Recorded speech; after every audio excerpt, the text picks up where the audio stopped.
One of the strangest things you'll notice about highly intelligent people is that eventually they stop defending themselves. They stop explaining their choices. They stop arguing. They stop trying to convince people they're right. And from the outside, it looks like they've given up. But that's not what happened. In fact, the moment they stop explaining themselves is often the moment they become the most dangerous. Because they've learned something that most people never do. A lesson that changes how they deal with friends, family, co-workers, and even complete strangers. And once you see it, you'll never look at silence the same way again. Imagine two people. Both are smart. Both have good intentions. Both know exactly why they're making a certain decision. But only one of them feels the need to explain every move, every purchase, every career choice, every relationship, every opinion. The other says almost nothing. And strangely, people respect the second person more. At first, this doesn't make sense. Shouldn't intelligence mean better explanations? Shouldn't smart people be able to convince others? Actually, the opposite often happens. The smarter someone becomes, the more selective they become with their words. Because they begin to notice something uncomfortable. Most explanations aren't about communication. They're about approval. Think about how many times people explain themselves when nobody even asked.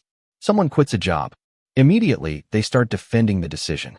Someone buys a new car. Suddenly, they're listing reasons. Someone ends a relationship. Now they're presenting evidence like a lawyer in court. But beneath all those explanations, there's usually one hidden question. Do you approve of me? And that's where everything begins to change. The shift doesn't happen overnight. It happens after years of experience, years of conversations, years of trying to make people understand. At first, intelligent people believe information solves disagreement. If people disagree, just explain better. If someone misunderstands, give more details. If someone criticizes, present stronger evidence. Simple, or so it seems. Then reality starts teaching different lessons. They notice something strange. The longest explanations rarely change minds. The strongest arguments rarely end arguments. And the people demanding explanations often aren't looking for answers. They're looking for control. That's when a pattern begins to emerge. A coworker questions every decision. Not because they're curious, because they want authority. A friend keeps challenging personal choices. Not because they care, because they want validation for their own choices. A family member asks endless questions. Not because they need understanding, because they need agreement. And suddenly, the intelligent person realizes they've been solving the wrong problem. The issue was never information. The issue was motivation. Once they see this, everything changes. They start speaking less, listening more, observing more, and explaining only when explanation actually serves a purpose. Not an ego, not a debate, not a power struggle, a purpose. And that's when people begin noticing something different about them. A certain calm, a certain confidence, a certain emotional distance. But what most people don't realize is what caused it. Then comes the moment that changes everything.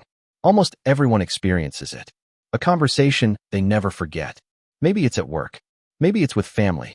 Maybe it's with someone they've known for years. They spend 20 minutes explaining themselves. Carefully, patiently, logically.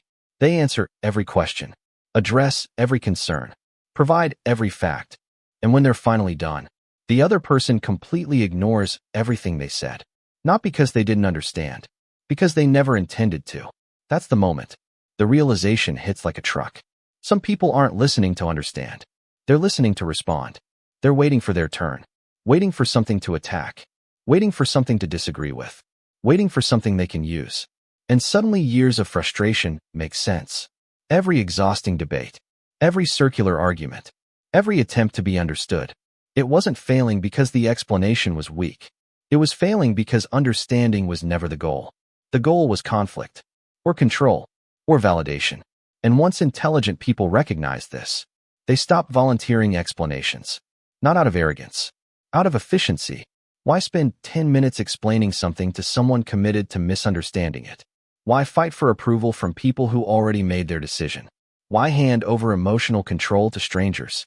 The answer becomes obvious. You don't. But here's where things get interesting. When intelligent people stop explaining themselves, people often react badly, really badly. Friends accuse them of changing. Coworkers call them distant. Family members say they're secretive. Some even assume they're becoming arrogant. But that's not what's happening. The dynamic has changed. People become uncomfortable when they lose access to your justification. Imagine telling someone you're leaving a job. Instead of delivering a 10-minute defense, you simply say, "I think it's the right move." That's it. No presentation, no debate, no permission request, just a decision. For many people, that's unsettling, because confidence without explanation is difficult to manipulate. And that's the hidden reason intelligent people become quieter, not because they know everything, but because they finally understand what explanations can and cannot accomplish.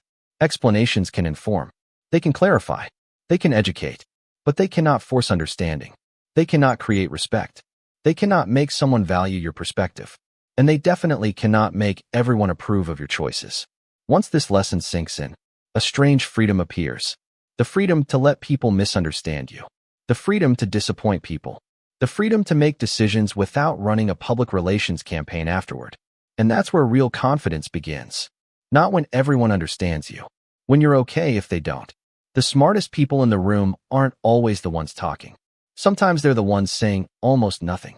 Not because they lack answers. Because they've learned where answers matter. They know the difference between a conversation and a courtroom. Between curiosity and criticism. Between understanding and approval. And once you understand that difference, something changes. You stop feeling responsible for every misunderstanding. You stop defending every choice. You stop treating your life like it's open for public debate. Because the truth is, people who genuinely want to understand you rarely require endless explanations. And people determined not to understand you will never be satisfied with one. That's why intelligent people eventually stop explaining themselves. Not because they have less to say, but because they finally know who deserves to hear it.